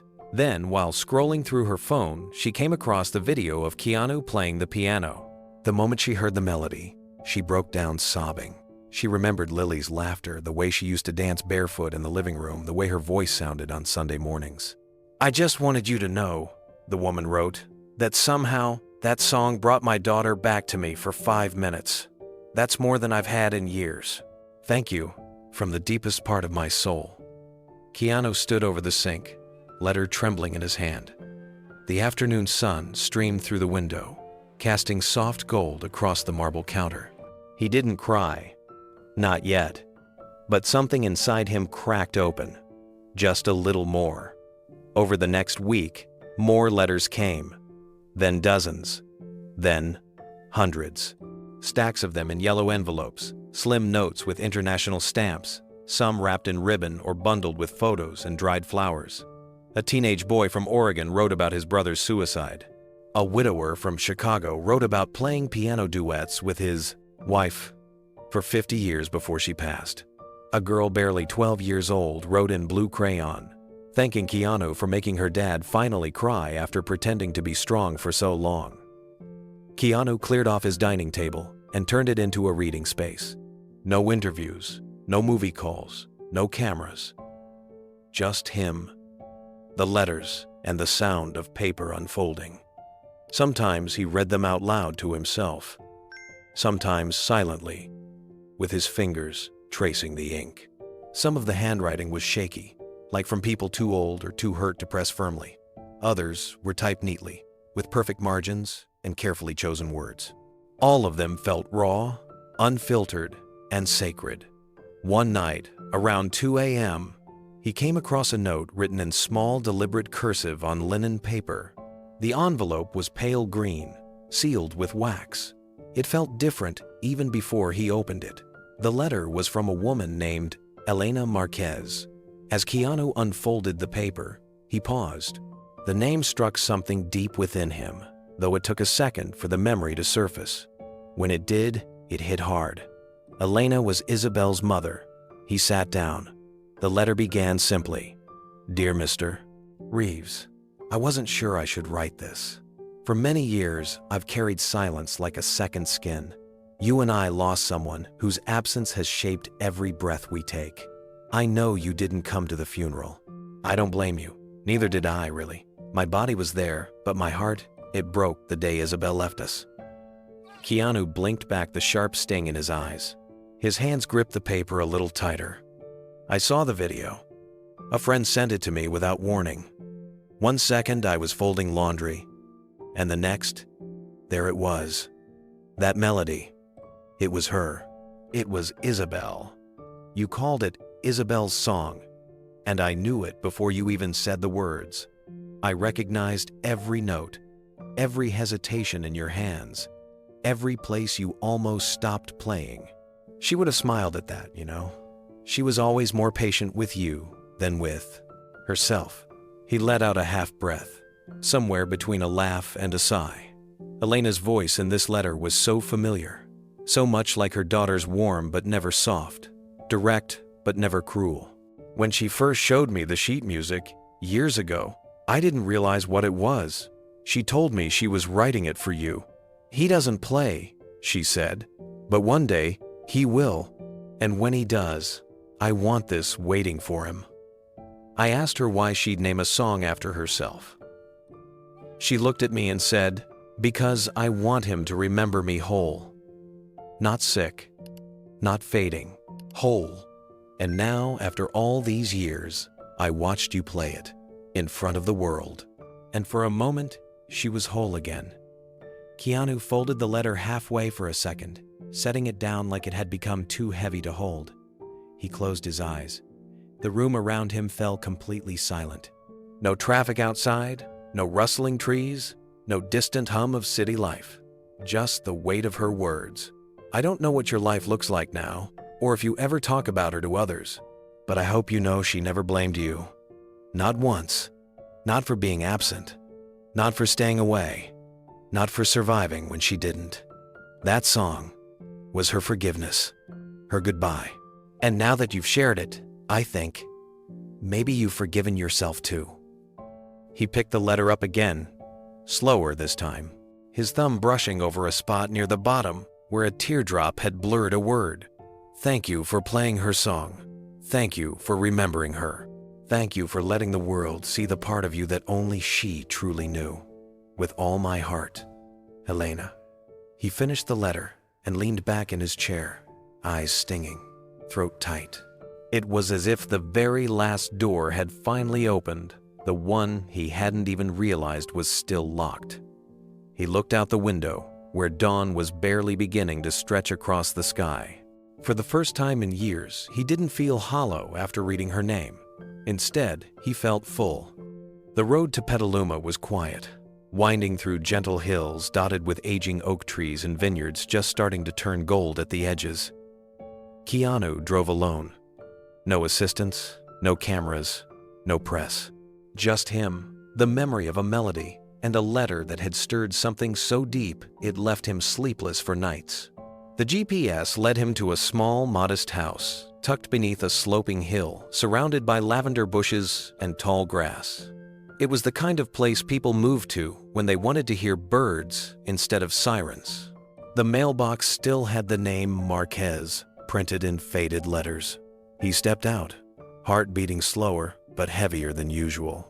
In his hand was a small envelope, his reply to Elena's letter, and something more personal folded within. He hadn't planned to come, but after rereading her words over and over, something inside told him that it wasn't finished until he stood face to face with the woman who had raised Isabel. He walked up the path and paused at the door. He knocked softly. A moment passed, and then the door creaked open. A woman stood there, much older than he remembered, with silver hair pulled into a low bun and soft eyes that once burned brighter. Her face froze when she saw him. Her voice was barely a whisper. "Keanu?" He gave a small nod. His voice was gentle. "I'm here because of your daughter." She stared at him like she was seeing a ghost. For a second, neither of them moved. And then, slowly, her hand reached toward the doorframe for balance. She opened the door wider. "Come in," she said softly. Her voice carried the tremble of both surprise and something else, maybe peace. They moved into a small but tidy living room, filled with bookshelves, an old upright piano covered with a lace runner, and photos on nearly every surface. The light was warm, familiar. She motioned toward the sofa. "Sit, please. Let me make you tea." He hesitated, but she was already heading to the kitchen. He glanced around. On one shelf, he spotted a small picture of Isabel as a teenager, hair in a messy bun, hands resting on piano keys. There was that expression again. Fierce, alive, curious. When Elena returned, she carried a tray with 2 cups and a little bowl of lemon slices. Still take yours without sugar? Keanu smiled faintly. You remembered. I remember everything, she said, sitting down across from him, especially when it comes to her. They sipped in silence for a few moments. Then, Elena placed her cup down and looked directly at him. I didn't know if I'd ever see you again, but the moment I saw that performance, I knew. I knew you'd finally open the box. He nodded. I kept it for too long. No judgment here. We all carry things differently. And she never held it against you. Not once. He stared at the tea swirling gently in his cup. She saved everything, you know, Elena said suddenly. Every note, every letter, every silly little sketch you made in class. It's all in a box in the attic. She said she was building a time capsule for the day when the pain would be small enough for you to look inside. He swallowed. That day finally came. Elena leaned back slightly. There's something healing about time, but it doesn't erase. It just softens the edges so we can walk without cutting ourselves every step of the way. Keanu looked up, his eyes meeting hers. I wish I had come sooner. She gave him a gentle smile. You came when you were ready. That's all any mother could ask. Elena rose from her chair and walked slowly to a cabinet beneath the living room window. She opened it carefully, as if it contained something sacred. Inside was a weathered photo album and a thin wooden box with a worn clasp. She carried both back to the coffee table and placed them down between them. I wasn't sure I'd ever open this again, she said. Keanu reached out and touched the top of the wooden box, but he didn't open it yet. Elena opened the photo album instead. Page after page was filled with snapshots of Isabel's life. As a child, barefoot in a garden. As a teen, arms thrown around friends. Always the wild spark in the frame. And then, there was a picture of Isabel and Keanu. Maybe 17, maybe 18. They were sitting on a bench beside a piano, in what looked like a high school auditorium. Her hand was on his shoulder. His eyes were closed. Her smile was wide and unguarded. That was the day you played your first duet, Elena whispered. I remember her coming home, running through the door yelling, Mom! He played it without missing a note. Keanu let out a soft breath. I remember that day. She called it the moment we stopped pretending. Elena gave a soft chuckle. She said you both were so afraid of ruining the friendship, you didn't realize you were already something more. He looked down. His voice quieted. She was the bravest person I knew. Always 3 steps ahead of me. I couldn't catch up. Elena touched his arm gently. You loved her. That's all she ever wanted. Not perfection, just love. Keanu finally opened the wooden box. Inside were a few folded sheets of music, still marked with Isabel's red pen scribbles. A pressed flower, long dried, rested between them. And tucked beneath it all, there was a note, unsealed. His name written in her handwriting. He didn't read it aloud. He didn't need to. Tears welled in his eyes, but he didn't turn away. Elena sat quietly beside him, giving him space but not letting him be alone. When he finally looked up, she handed him something else, a framed photo. It was the same picture from before, but enlarged and preserved behind glass. Isabel, Keanu, the piano, 3 parts of a story that never really ended. She would have loved to see what that song became, Elena whispered. Keanu held the frame with both hands. It was always hers, he said. They sat together, the silence now filled with something fuller than grief. It was memory, it was music, it was peace. The concert hall wasn't advertised. There were no posters with Keanu Reeves' name, no billboards announcing a special guest. The invitation-only benefit concert was meant to raise funds for a youth music program that had recently lost its government grant. Dozens of musicians had volunteered to perform, and the program director had done everything she could to organize the night on a tight budget. What no one expected was who would appear without warning. The evening was halfway through when the event host stepped up to the microphone and tapped it twice, trying to calm the scattered applause from the last youth ensemble. We have a final guest, she said, smiling with just a flicker of disbelief in her voice. He didn't want a formal introduction, but I think you'll know him. There was a soft murmur across the audience as the lights dimmed. Then, from the side of the stage, Keanu walked into view. He wore a simple black suit. No fanfare, no speech, just a quiet nod as he took his place at the piano. The room fell utterly silent.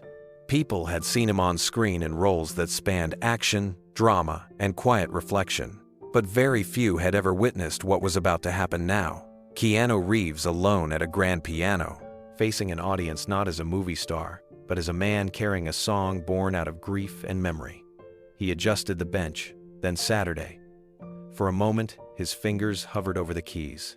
He looked down, closed his eyes, and let the silence stretch just long enough for the tension in the room to reach its peak.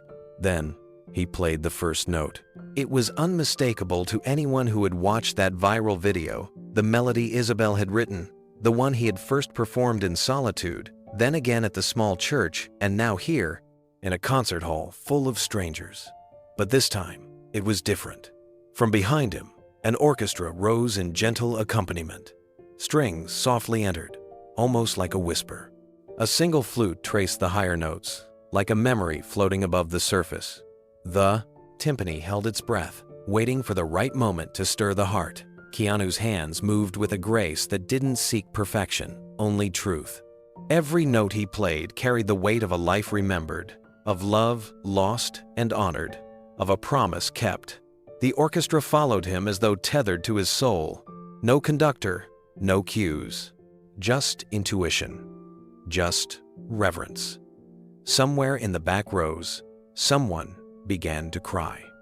Not a loud sob, but the kind of soft, involuntary weeping that comes when something unspoken finds a voice. The music built slowly, layer by layer, never rushing, never demanding attention. It just existed. It breathed. It lived. And then came the bridge, the part Isabel had written last. The part Keanu once said he could never get through without breaking down. Tonight, he played it without pause. When the final note faded into silence, the hall remained still. No one dared to move. Even breath seemed suspended. Then, someone rose from their seat. Then, another. And another. Thunderous applause erupted. But Keanu didn't rise to take a bow. He simply stood, gave a nod of thanks, and stepped off the stage, letting the moment speak for itself. Backstage, no one said a word at first. The musicians from the orchestra stood still, many with tears in their eyes. Some clutched their instruments like lifelines, not ready to release what they'd just been part of. A few of them were students themselves, young, underfunded, and often overlooked. But tonight, they had shared the stage with Keanu Reeves. And more importantly, they had helped tell a story that needed no dialogue. One of the violinists approached Keanu gently, her voice barely above a whisper. That was the most human thing I've ever heard.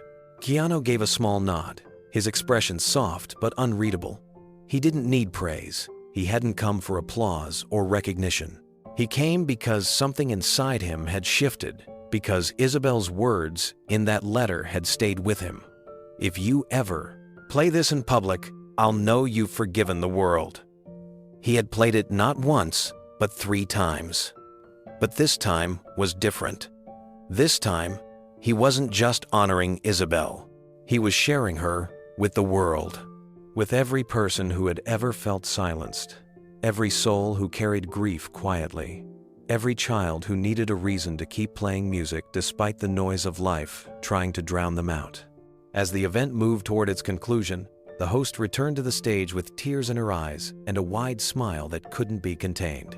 "Ladies and gentlemen," she said, her voice trembling slightly, "tonight, thanks to your generosity and the incredible gift we were just given, we've raised over $2 million. The crowd burst into applause again, but it was no longer just for the performers.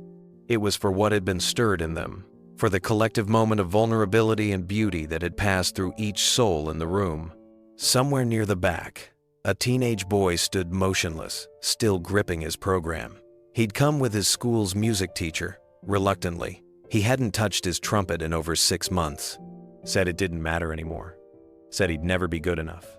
But after hearing that song, something cracked open in him. He whispered to no one in particular, "I think I want to play again." Keanu, watching from the side of the stage, caught sight of the boy as he turned to leave. He didn't smile, he didn't wave, but for a brief moment, their eyes met, and that was enough. He knew Isabel's song was still doing its work, and he wasn't finished. As the evening wound down, Keanu walked out into the quiet night. The cool air kissed his face. He looked up at the stars, the same sky Isabel used to gaze at, dreaming of melodies no one had yet heard. Somewhere, he believed, she was listening. In his hand, he clutched the program from the event. On the back, a handwritten note from a child simply read, "Thank you for the prog." Music. Keanu smiled softly. Isabel's voice hadn't faded. It had just begun to echo, and now it would keep echoing long after the applause had ended. The studio was quiet, warm, and softly lit, not the harsh lights Keanu had faced weeks before. Across from him sat Margaret Eldon, a journalist known not for drama or scandal, but for listening. She'd built her reputation over decades by asking questions that opened doors, not ones that slammed them shut. She smiled gently as she adjusted her glasses and leaned in. "Thank you for agreeing to this," she said. Keanu nodded.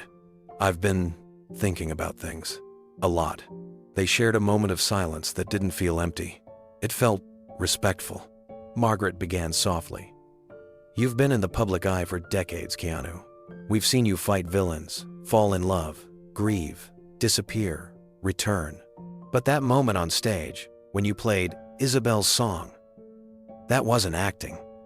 "No," Keanu replied, his voice low but steady. "It wasn't a performance, it was a memory." Margaret gave him time. He didn't rush. He didn't need to. "I didn't plan to play that night," he continued. "I didn't even think the piano would be tuned. I heard the silence in the room, and for the first time, I thought maybe it was time to let go of the fear." She asked, "Was it fear of failure or something else?" He looked off for a second, almost as if visualizing the past. "Not failure," he said. "It was the fear that remembering her out loud would make it real. That if I played that song in front of people, I'd be confirming that she was really gone." Margaret's eyes softened. "You never got to say goodbye." He nodded. I was filming out of the country when she passed. I was too late. And even though it's been years, I think a part of me believed that if I didn't speak her name, if I didn't touch that piano, then maybe, just maybe, she wasn't fully gone. "But you played it," she said. "I did. And when the room stood for you," she asked, "what did that feel like?" Keanu looked down, then back up again. "It felt like I wasn't alone in it anymore." He paused. "For years, I carried the grief quietly. People saw me smile, laugh, act. But inside, I had this one unfinished chord. This one song that never resolved. That standing ovation, it wasn't about me. It was about Isabel. It was like the world stood for her." Margaret let the silence speak for a beat. Then she asked, "Why now?" He breathed in deeply.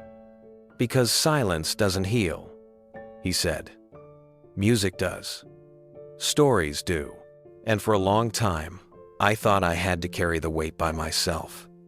But when I played that song, when I saw those letters, when I visited her mother, I realized the grief wasn't just mine.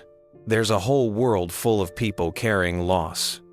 And maybe, just maybe, sharing mine helps someone else let go of theirs." Margaret leaned forward slightly, her hands folded. "Can we talk about Isabel?" Keanu's lips pressed together, then relaxed. "Yes, she was a musician. She was everything," he said, voice catching. "She was a composer, yes, but she was more than that. She had this way of hearing people, not just their words, but the spaces in between. You could sit in silence with her and still feel completely understood." Margaret nodded, moved by the quiet reverence in his tone. "She was the kind of person," Keanu went on, "who didn't just play notes. She played meaning. The song I played on that stage wasn't something she wrote down. It was something she hummed while we walked. something she would fiddle with on a rainy day. It was never finished, never recorded, but I remembered it. Every note, every pause. There was a stillness between them. Not awkward, but sacred. And that night, he said, I didn't think. My fingers just moved. I think she was with me. Margaret let that sit. Is that how you healed? I don't know if I've healed, he said honestly, but I stopped hiding. That's something. She studied him a moment. Do you think grief ever ends? He shook his head gently. Number, but it changes. It's like carrying a heavy bag. At first, it crushes you. Then, with time, you adjust. You don't forget it's there, but you get stronger. And sometimes, you even reach inside and find something worth sharing. Margaret smiled. That's beautifully said. Keanu shifted slightly in his chair. You know, I've played a lot of roles in my life. Assassin, hacker, time traveler. But nothing has required more courage than that moment on stage. Not because I was playing badly, but because I wasn't hiding behind anything. And yet you weren't alone, she said again, gently reinforcing the theme. No, he agreed. That's the part I didn't expect. I thought they'd laugh or look confused, but instead, they stood. Some had tears in their eyes. And when the letters started coming, it was overwhelming. Margaret asked, Is there one letter that changed something for you? Keanu paused, eyes distant. A woman wrote to say her father was a pianist. Parkinson's had taken his ability to play, but every night he listened to that song over and over. Because that's what Isabel believed music was for, to make people whole. And now, Margaret said, you're raising money for music education. He nodded. We raised over $2 million at that event. I don't say that to boast. I say it because that means instruments in schools, lessons for kids who can't afford them, safe spaces for creativity. It means Isabel's spirit keeps moving. Margaret smiled warmly. She'd be proud. I hope so, he whispered. Another pause. Then Margaret asked, Would you do it again? Another performance? He hesitated, then smiled faintly. Maybe. If the moment's right. I'm not chasing stages. But if someone's silence needs breaking, and music is the key, I'll play. Margaret sat back with a soft smile. Last question. Keanu nodded. What did that standing ovation mean to you? His eyes didn't shift. They held steady, as if the answer had been living in him all along. It meant, he said slowly, that I wasn't alone in it anymore. He let the silence carry the weight of that truth. It wasn't about fame or applause. It was about shared grief, shared healing, shared humanity. It meant that for one moment, a room full of strangers chose to feel with me instead of judging me, he added. And that's rare. That's sacred. Margaret nodded, her voice softer now. Thank you for sharing this. Keanu offered a quiet smile. Thank you for asking the kind of questions that matter. The cameras slowly zoomed out. The stage lights dimmed. And as the interview closed, the world didn't see a celebrity. They saw a man who had finally told his story through a melody no one expected, but everyone somehow needed. A melody that refused to be forgotten. The sun was low, casting long shadows across the quiet cemetery in Northern California. The air carried that particular stillness found only among stone markers and soft grass, where time seemed to slow in reverence. Keanu walked slowly, a single white rose in one hand and a small flash drive in the other. He had no entourage, no cameras, no assistants, just him and a promise he had carried for too many years. He found the grave easily, though he hadn't visited in a long time. The stone was modest, just the way Isabel would have wanted. Her name carved gently into the granite, along with a quote he remembered helping her choose when they were still teenagers.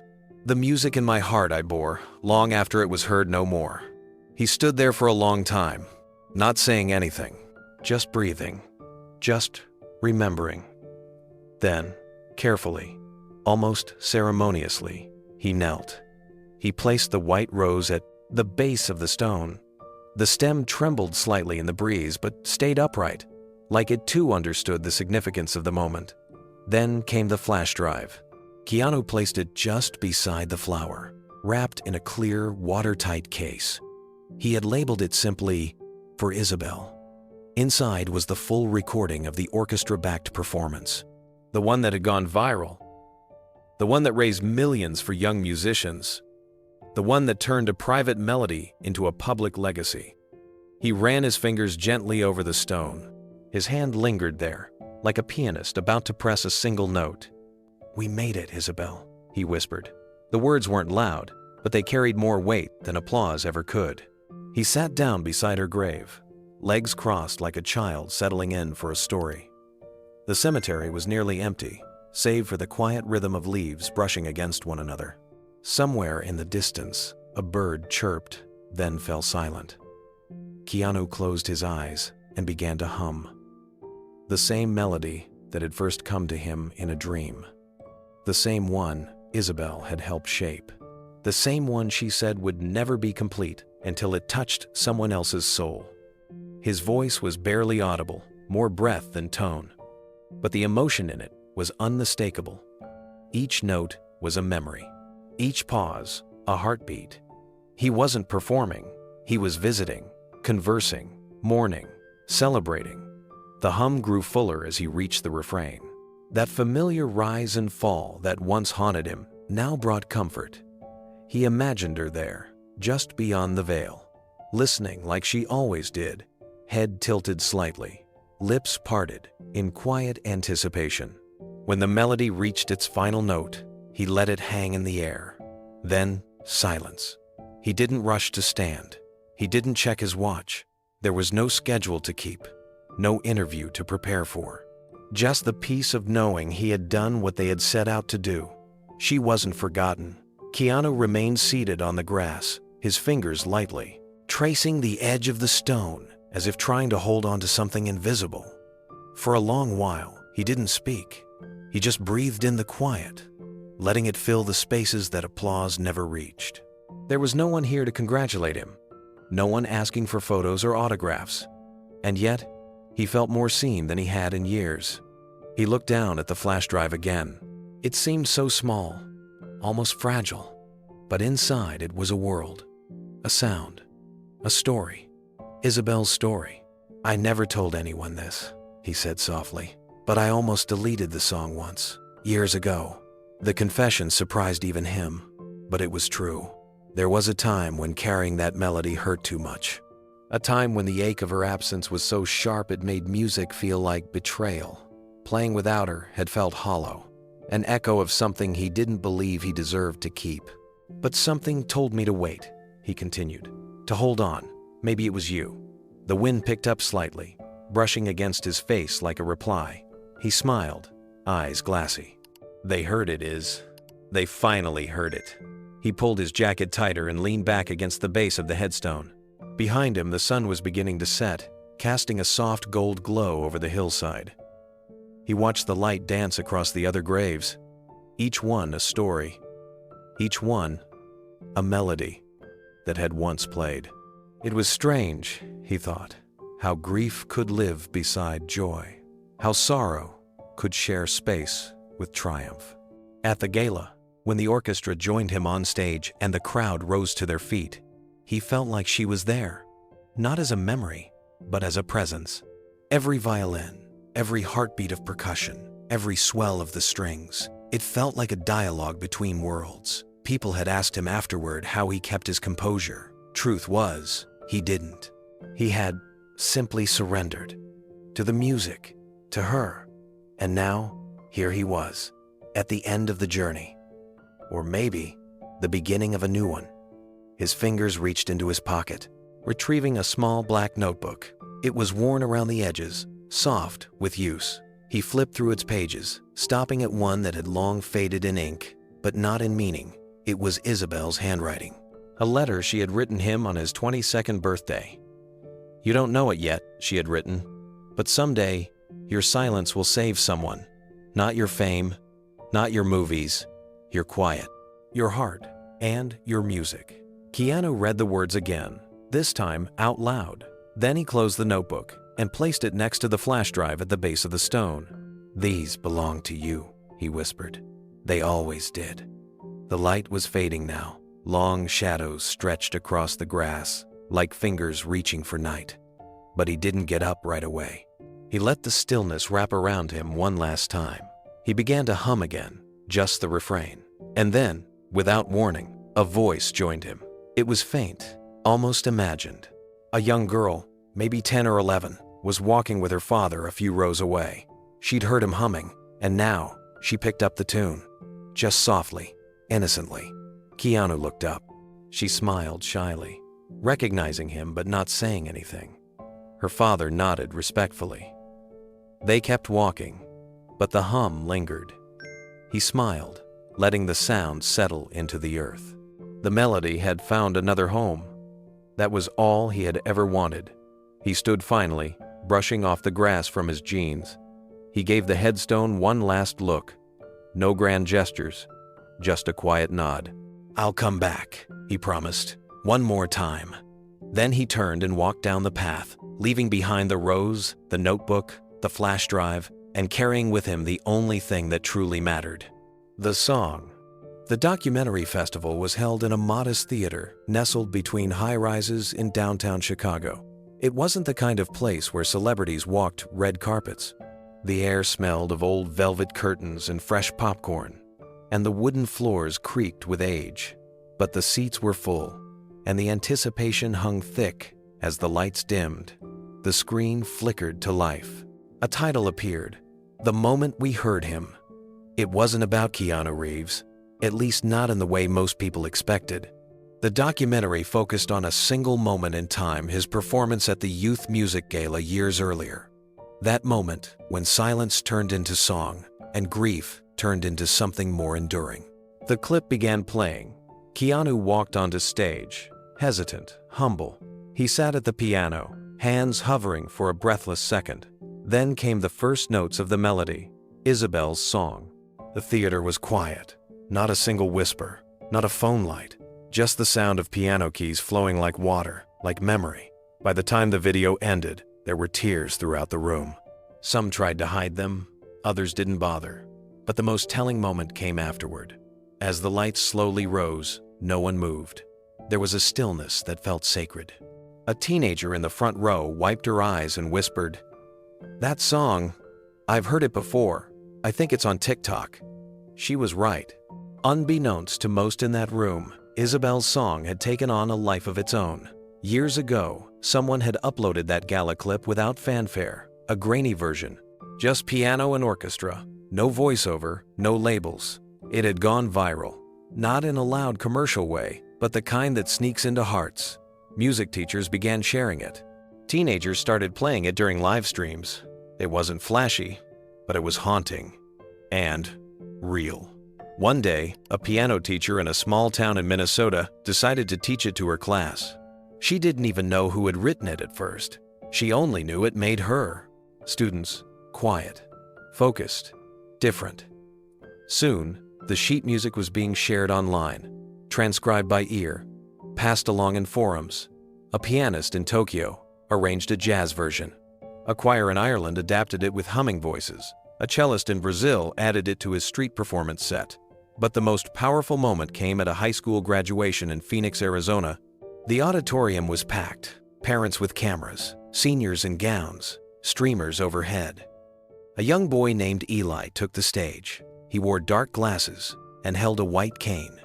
He was blind. The crowd grew quiet as he sat at the grand piano, adjusted the bench, and placed his fingers gently on the keys. The principal announced, "Eli will be performing a piece he chose himself. He says it helped him through the hardest year of his life." The room stilled. Then the notes began. Simple, pure. Isabel's song. At first, people listened out of politeness. Then the hush deepened. Something about the way he played without flash, without even seeing the keys, gripped everyone. By the time he reached the final measure, the entire room was silent. When the last note fell, there was a beat of quiet before the standing ovation erupted. Mothers cried. Students clapped so hard their palms turned red, and Eli smiled. Later that night, Eli's mother uploaded the video of his performance to her Facebook page with a simple caption. He played this every night for a year. Said it made him feel like someone understood. The clip gained traction instantly. By morning, local news outlets were reaching out. By noon, a well-known music blog picked it up. Within 24 hours, the video had over 2 million views. But something unexpected happened next. Comments poured in not just the usual applause, emojis, or vague praise, but heartfelt stories. A woman wrote about playing the song at her mother's bedside during her final days. A teenager shared that it was the only song that got him through depression. A veteran said he heard it on the street once, and it reminded him of the friend he lost in Iraq. No one really knew the full origin of the melody. Not until a former orchestra member from the youth gala commented, "This was first played by Keanu Reeves at a fundraiser. It was written for someone named Isabel. I was there. We cried that night too." And just like that, the mystery unraveled. A journalist followed the trail and published a feature, "The Song That Came From Grief." The story traced it back to that forgotten moment when Keanu, quietly grieving, had stepped onto a stage and poured his soul into a melody. A memory turned to music, a performance that was never meant for fame. The article quoted Keanu from a past interview. "It wasn't a performance, it was a memory." That line hit millions like a wave. Soon, music programs across the country began integrating Isabel's song into their curriculum. Not just for the melody, but for what it taught, that pain, when shared through art, becomes something healing, that a song written from love can echo far beyond its origin.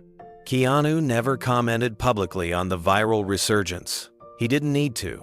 Instead, someone quietly noticed that his foundation had just approved new grants to fund music therapy programs for youth dealing with grief. One of the programs was named Isabel's Room. In the following months, a well-known streaming platform featured a mini-documentary titled "One Note at a Time." It showed clips of teenagers across the globe playing the melody in schools, living rooms, subway stations. Each version slightly different, but carrying the same emotional core. And in one beautiful moment near the end of the documentary, Eli the blind boy from Arizona visited Los Angeles to play at a benefit concert. He stood on the same stage where Keanu had once played. The lights dimmed, the audience quieted. He didn't speak, he simply walked to the piano and played. This time, a string quartet accompanied him. Midway through the performance, someone in the front row closed their eyes. A man with graying hair and tired hands. He clasped a locket in his fist. Inside was a photo of his daughter. Her name was Isabel. He didn't know the story behind the song, but in that moment, he felt like the melody knew his story, and that was enough. As the final note rang through the hall, the audience rose. Not for fame, not for a name, but for a song that had outlived grief, crossed borders, changed lives. A song that had become a legacy. They invited him on stage to laugh. Instead, they cried. What began as a moment meant to mock a joke crafted at Keanu Reeves' expense transformed into something no one expected. A single man, carrying quiet grief and no fanfare, sat at a piano and gave the world a memory. Not a performance, not a spectacle, a memory. And somehow, that changed everything. In that auditorium, all the lights, applause, and noise faded into stillness as his fingers touched the keys. He didn't need a spotlight. He didn't need a microphone or an introduction. All he needed was the truth. And truth, as it turns out, was far more powerful than fame. The melody wasn't flashy. It wasn't loud or complex, but it carried a weight that only real pain can carry. It came from years of loss, from long nights holding memories that didn't speak back, from birthdays missed, from final breaths taken too soon, and from a promise made to a sister who once lit up his entire world. That night, it all spilled out. The standing ovation was more than applause. It was a room full of strangers saying, "We feel it too." It was people who'd lost someone, people who had kept silent, people who needed to be reminded that pain doesn't mean you're alone.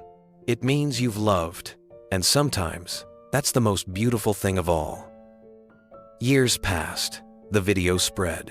Students learned the song without knowing its origin. Children hummed the tune at bedtime. Music. Teachers used it as an example of emotional composition.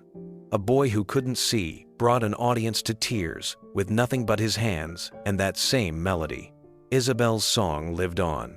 And through it, Keanu's quiet moment became something universal. It didn't start with an award show or a press release. It didn't come from a studio or a promotional campaign. It started with grief, with a man carrying a burden in silence until silence could no longer hold it, with one night, one stage, and a piano. And from that came healing. There's something beautiful about how the world responded.